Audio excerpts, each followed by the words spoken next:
আশা করি আপনারা সবাই ভালো আছেন। আপনাদের সবাইকে আমার পূর্বাস লাইফস্টাইল চ্যানেলে স্বাগত জানিয়ে আজকের ব্লগটা শুরু করছি। তো এখন বাজে হচ্ছে 11:30, জানেন? আর আজকে হচ্ছে মঙ্গলবার। তো সকাল থেকে চিমনির ওই যে সার্ভিসিং করতে আসবে বলে সে ডাক্তার সাহেবও চেম্বারে যেতে পারেনি, তার সেখানে পেশেন্ট ভর্তি।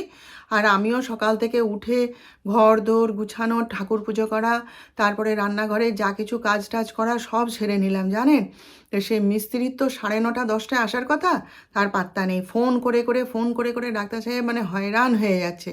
লাস্টে বলে আমি অন্য মিস্ত্রিকে দেখি, খবর দিচ্ছি, দিয়ে জোগাড় করে আমি করিয়ে নেব।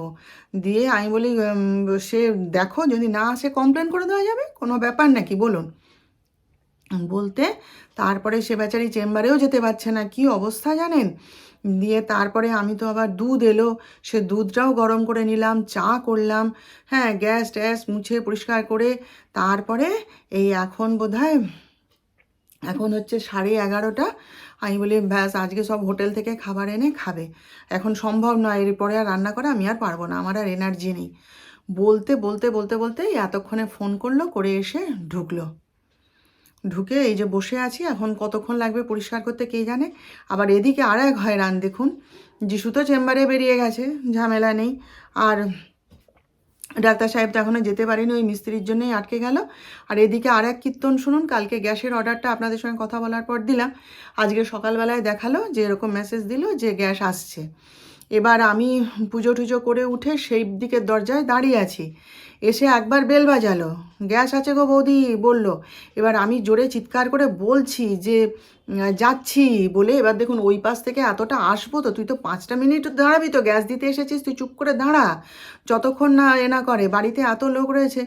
না, সে হঠাৎ মানে আমি দৌড়ে দৌড়ে সেই ল্যাংচাতে আসছি বলুন, ওই পাশ থেকে এতটা কি কমটা, এপাশে আসছি, এসে দরজা খুলেছি, জোগাড় যন্ত্র করেছি, পালিয়ে গেল।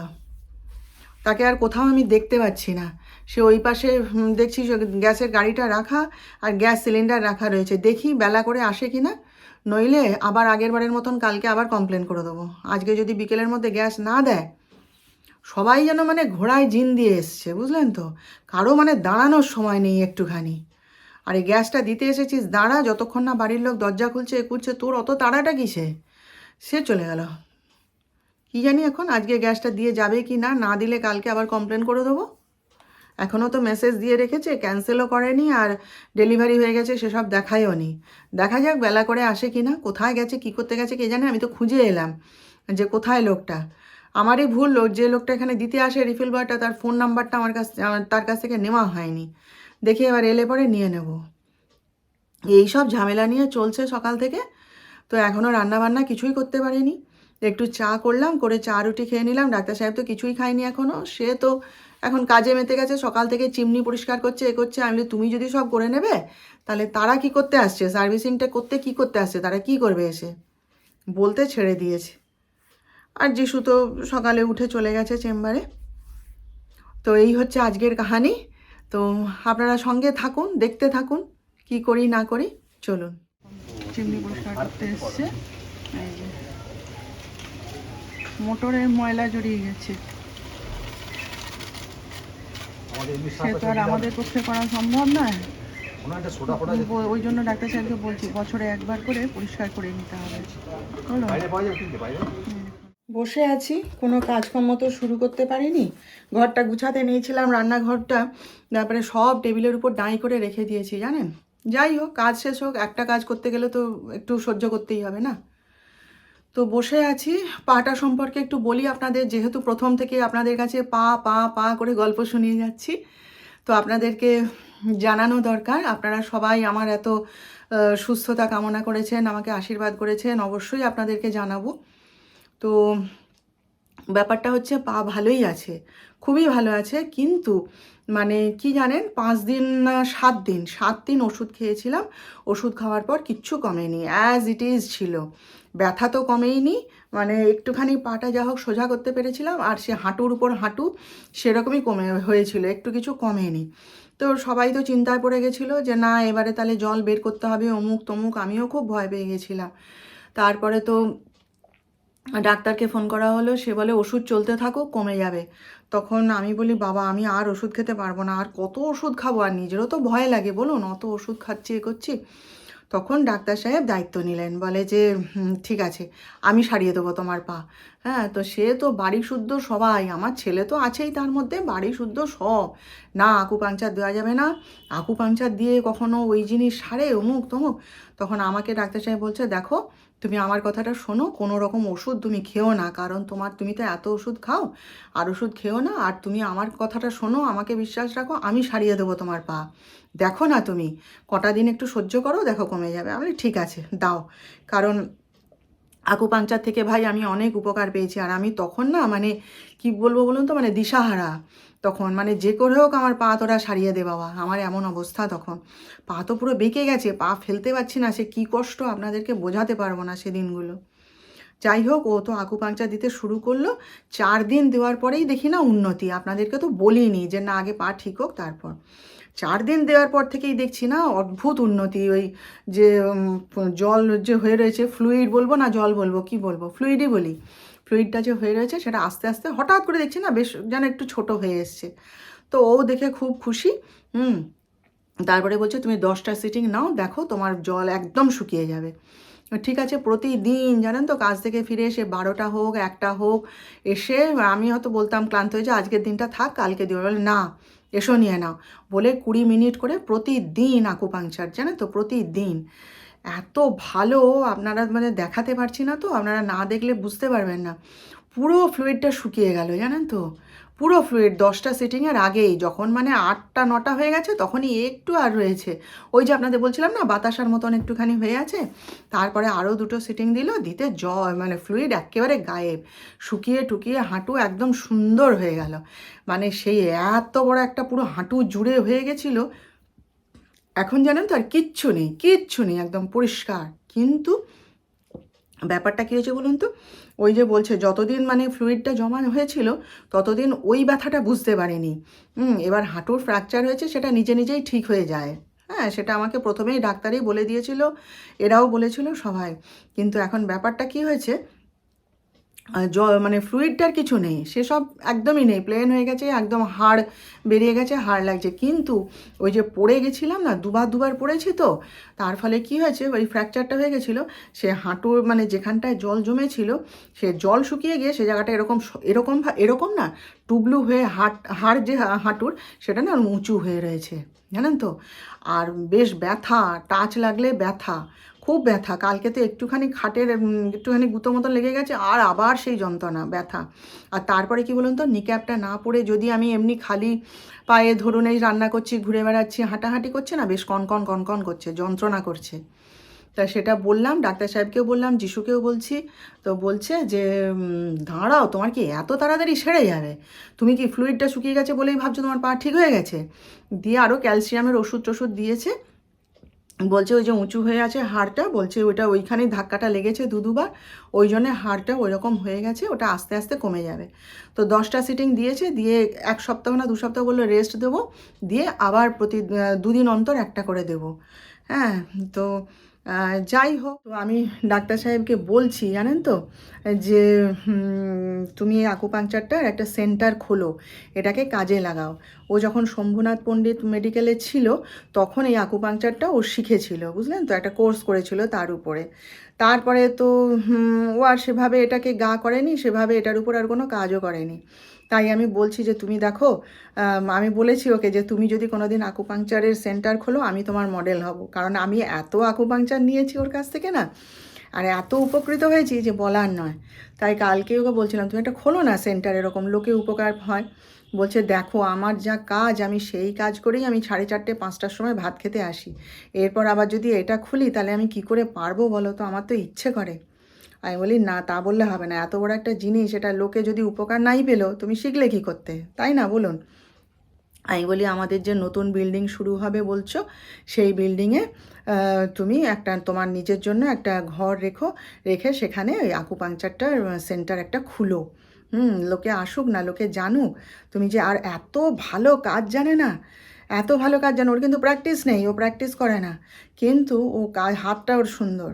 আর আমার এটা হাঁটুতে দেওয়ার আগে ওর যত ওই আকুপাংচারের ডাক্তার বন্ধু সব রয়েছে সবার সঙ্গে আলোচনা করে সবাইকে জিজ্ঞেস করে কোন কোন পয়েন্টে দিলে ভালো হবে সমস্ত খোঁজ খবর ভালো করে নিয়ে তবেই কিন্তু আমাকে দিয়েছিল, এমনি এমনি দেয়নি, যার জন্যে এত তাড়াতাড়ি সেরে গেল।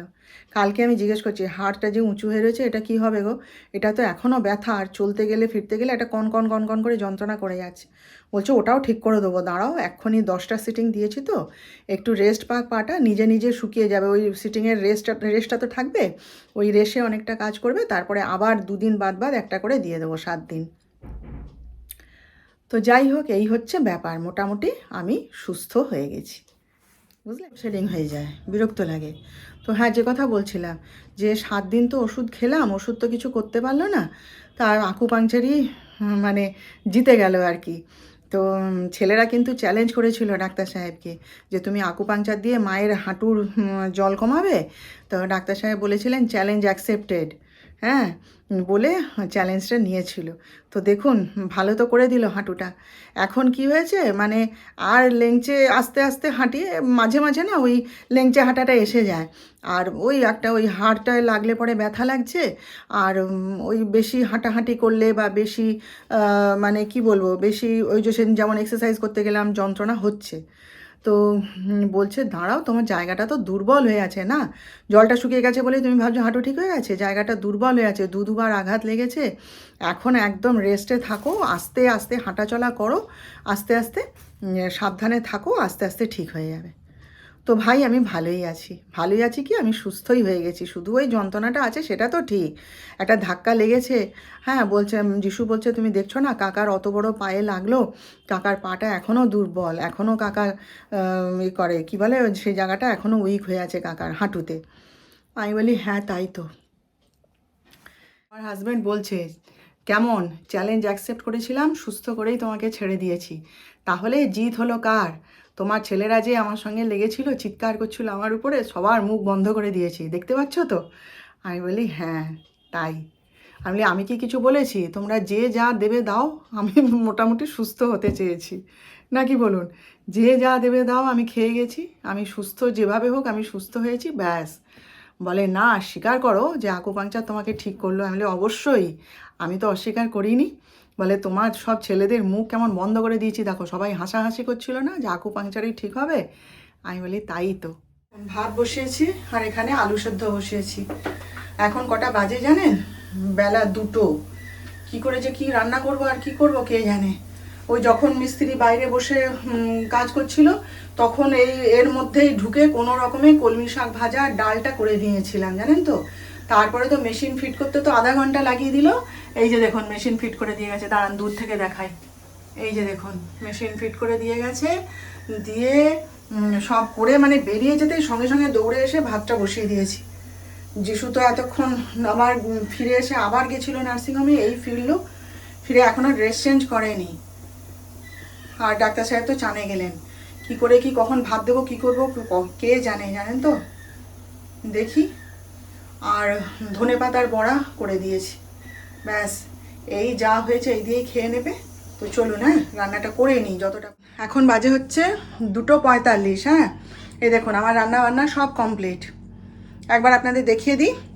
এই দেখুন এখানে একটু নিজের জন্য বেগুন পোড়াও করেছি, ওদের জন্য আলু ভাতে মাখা হয়ে গেছে, এখানে হচ্ছে ধনেপাতার বড়া করেছি,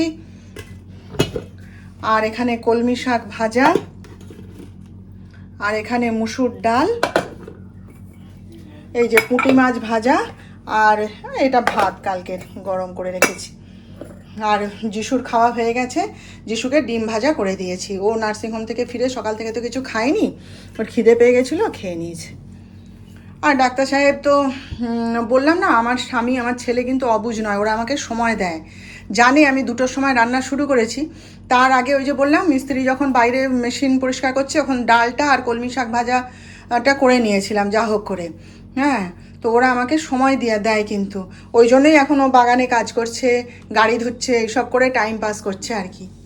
তো যাই হোক আমার রান্না কমপ্লিট, যিশুরও খাওয়াই গেছে, যিশুকে একটা ডিম ভেজে দিয়েছিলাম, আর এমনকি আমার রান্নাঘর ক্লিন করাও হয়ে গেছে, বুঝলেন তো। ঝটপট ঝটপট দুদিকের গ্যাস জেলে দিয়ে রান্না করে নিয়েছি। তো চলুন, হ্যাঁ, এবার একটুখানি বিশ্রাম নিই, তারপরে খাওয়া দাওয়া করি। এখন বাজে হচ্ছে 7:45। একটুখানি বেরিয়েছিলাম জানেন, ঘরে ভালো লাগছিল না, চাটা খেয়ে বাগানে ঘুরে বেড়াচ্ছিলাম। দিয়ে তারপরে যিশু ফিরলো, ফিরতে আমি বলি আমাকে একটু নিয়ে চ বাইকে করে, বলে চলো আমারও কাজ আছে, চলো যাই দুজনে, বলে দুজনে বেরিয়েছিলাম। আর ঘরে বসে থাকতে ভাল লাগছে না জানেন তো, একটু বেরোতে ইচ্ছে করে, কীরকম যেন দম বন্ধ হয়ে আছে। এবার এই যে আজকে যিশুর সাথে বাইকে বেরোলাম, এবার পাটা তো ঠিক হয়ে গেছে, আর আমি তো আস্তে আস্তে হাঁটাচলা করতেও পারছি। ও একটু যন্ত্রণা করছে, এ করছে, নিকাপ পরে নিয়ে আমি হাঁটবো, কিছু হবে না, বেশি হাঁটবো না। তো এই যে সামনে বুধবার দিন যাব বৃহস্পতিবারের পুজোর বাজার করতে, তারপরে শিবরাত্রির পুজো আছে, সেই সব বাজার করতে আমি নিজেই যাব। আর ওকে আর দেওয়ার দরকার নেই ডাক্তার সাহেবকে, আর কারণ লিখে দিয়ে না মনে থাকে না সব কিছু, তারপরে এটা ওটা ভুল হয়ে যায়, বাকি রয়ে যায়। তার চেয়ে আমি নিজেই বাজারে গিয়ে দেখে দেখে কিনে নিয়ে আসবো। আর সেটা ভাবছি আমি নিজেই যাব, আর যিশুকে আর ধরবো না, রিকোয়েস্ট করবো না। ওই আস্তে আস্তে গিয়ে টোটোয় চড়ে চলে যাব। আগে আগে হেঁটে হেঁটে যেতাম, অনেকটা বেশ হাঁটা হতো, তো ঠিক আছে না, এখনই হাঁটাহাঁটির যখন দরকার নেই, আমি টোটোয় করে চলে যাব, গিয়ে কিনে নিয়ে চলে আসব। আস্তে আস্তে একটু একটু করে বেরোবো জানেন তো, নইলে না ঘরের মধ্যে সেই সকাল থেকে, আর ওই যে বলেছি সকালটা দরজা জানলা খোলা থাকে, মানুষজন দেখতে পাই, ভালো লাগে জানেন তো। আর এই সন্ধ্যা হলেই আর এই দরজা জানলা চারিদিকের বন্ধ করে দিলে না, আমি আর ঘরের মধ্যে যেন আজকাল আর টিকতে পারি না, ভাল লাগে না। টিকতে পারি না বলতে কি, ভাল লাগে না, বিরক্ত লাগে। আর এরা সবাই কাজে চলে যায়, তো ডাক্তার সাহেবও বেরিয়ে যায়, যিশুও তার কাজে বেরিয়ে যায়, হ্যাঁ, কি পড়াশোনা করছে ঘরের ভেতর, আর আমার আর ভাল লাগে না একা একা। ওই জন্য আস্তে আস্তে আস্তে আস্তে আবার আমি ভাবছি একটু একটু করে বেরোবো, আর নিজের কাজটা নিজেই করব। তো চলুন, এবার একটুখানি সন্ধ্যাতেও আমি দিয়েই গেছিলাম, আর ঠাকুরের শয়নও দিয়ে দিয়েছি, গোপালকে আমি সন্ধ্যায় সন্ধ্যায় শয়ন দিয়ে দিই। দিয়ে তারপরে এই এখন একটু ড্রেস চেঞ্জ করি, করে একটু চা খাই, সন্ধ্যার চাটা খাওয়া হয়নি তো। তো চলুন, হ্যাঁ, একটু চা খাই। তো বন্ধুরা, এখন বাজে হচ্ছে 10:45, আমাদের খাওয়া দাওয়া আজকে অনেকক্ষণ হয়ে গেছে। তো একটুখানি আড্ডা মারছিলাম তিনজনে মিলে আর কি, গল্প করছিলাম। ও এখনও তারা দুজন আড্ডা মারছে, আমি একটু এ ঘরে এলাম, কারণ হচ্ছে আমি বলি তোরা গল্প কর, আমি একটুখানি রূপচর্চা করব। এই যে চুলটাকে টেনে বেঁধে নিয়েছি দেখুন, মুখটা ফেস ওয়াশ দিয়ে ধুয়ে এলাম, আর এই যে আমার ক্লিনজিং মিল্ক, আর একটুখানি ফেস প্যাক লাগাবো। ফেস প্যাক লাগাবো বলতে ডিট্যান ফেস প্যাক, এই যে দেখুন, এই যে এই ফেস প্যাকটা আমি ইউজ করি। এটা আমি মানে আজ কত বছর যে ইউজ করছি তার কোনো ঠিক নেই, ভীষণ ভালো। আর আমি এটা ছাড়া অন্য কোনো প্যাক ইউজ করি না। আমরা যারা মেয়েরা রান্নাঘরে কাজ করি বা বাইরে কাজ করি বলুন, তারাও সানস্ক্রিন তো অবশ্যই ব্যবহার করা উচিত। রান্নাঘরে গ্যাসের সামনে আমি আগে জানেন তো, প্রথম যখন আমি রান্না করতে গেলাম, আমার না এই পোর্শনটা নীল হয়ে যেত জানেন তো, আমি বুঝতে পারছিলাম না, আমার গোটা মুখ ফর্সা, আমার এই যে একটা অদ্ভুত নীল কেন। তারপরে একদিন টিভিতেই একজনের মানে তিনি রূপচর্চা নিয়ে বলেন আর কি, CTVN চ্যানেলে শুনলাম যে এরকম গ্যাসের ওই ব্লু ল্যাম্পটা লেগে এরকম এখানটা এরকম বিচ্ছিরি হয়ে যায় আর কি, বলে ওনারই সানস্ক্রিন ইউজ করি। আর সে এত বছর হলো আমি সেই সানস্ক্রিনটাই ইউজ করি, খুব ভালো সানস্ক্রিনটা জানেন, আপনাদের একদিন দেখাবো, আনকমন। আপনারা মানে এত নিউট্রোজিনা অমুক তমুক ব্যবহার করে তো, কিন্তু আমি যেটা ব্যবহার করি ভীষণ ভালো। তো ওনার সানস্ক্রিনটাই আমি আজকে মানে বহু বছর ধরে ব্যবহার করছি। তো রান্নাঘরে যাওয়ার আগে অবশ্যই সানস্ক্রিন লাগাতে হয়, আর তারপরে ক্লিনজিং মিল্ক তো আছেই, ওটা দিয়ে আমি মানে এটা তো আয়ুরের এই ক্লিনজিং মিল্ক আমি আমার সেই স্কুল জীবন থেকে ব্যবহার করি, যখন আমি ক্লাস 10-এ পড়ি আমার মা এনে দিয়েছিল, সেই থেকে অন্য কোনো ক্লিনজিং মিল্ক আমার পছন্দ হয় না। আমি বহু ইউজ করেছি, কিন্তু আমার এই আয়ুরের ক্লিনজিং মিল্ক ছাড়া কোনো কিছুতে আমার পোষায় না, বুঝলেন তো। আর আমরা যে কথা বলছিলাম, আমরা যারা রান্নাঘরে কাজ করি বা বাইরে যাই, তাদের অবশ্যই ডিট্যান প্যাকটা লাগানো উচিত, সে বাচ্চা হোক বুড়ো হোক মানে যে হোক। আর আমাদের মতন মহিলাদের তো মানে অবশ্য ব্যবহার করা উচিত। সেই জন্যে আমি সপ্তাহে একদিন করে যখনই সময় পাই, সে মানে ডিট্যান প্যাকটা লাগিয়ে নিয়ে বিছানা করছি, ঘুরে বেড়াচ্ছি, কাজকর্ম করছি, তাও করি আমি। এতে আপনারা হাসুন আর যাই করুন, আমি এটা ব্যবহার করি, আর এটাতে আমি উপকারও পাই, ভীষণ উপকার পাই। আর আমাদের মেয়েদের অন্তত এই ডিট্যান প্যাকটা প্রত্যেকেরই আমি তো বলবো ইউজ করা উচিত। সেটা এটা বলে নয়, যে কোনো একটা ডিট্যান প্যাক সব মেয়েদেরই ব্যবহার করা উচিত, নইলে মুখটা পুড়ে না একদম ঝাল হয়ে যাবে, শুধু সানস্ক্রিন কিছু করতে পারবে না। তো যাই হোক, এখন একটু এগুলো লাগাবো, লাগিয়ে একটু টিভি দেখবো, মোবাইল দেখবো, এই আর কি। তো চলুন তাহলে আজকের মতন তাহলে এখানেই শেষ করে দিচ্ছি। কালকে আবার দেখা হবে নেক্সট ব্লগে নতুন বিষয় নিয়ে। আপনারা সবাই ভালো থাকবেন, আর আমার ভিডিওটা ভালো লাগলে প্লিজ একটা লাইক, শেয়ার ও সাবস্ক্রাইব অবশ্য করে দেবেন।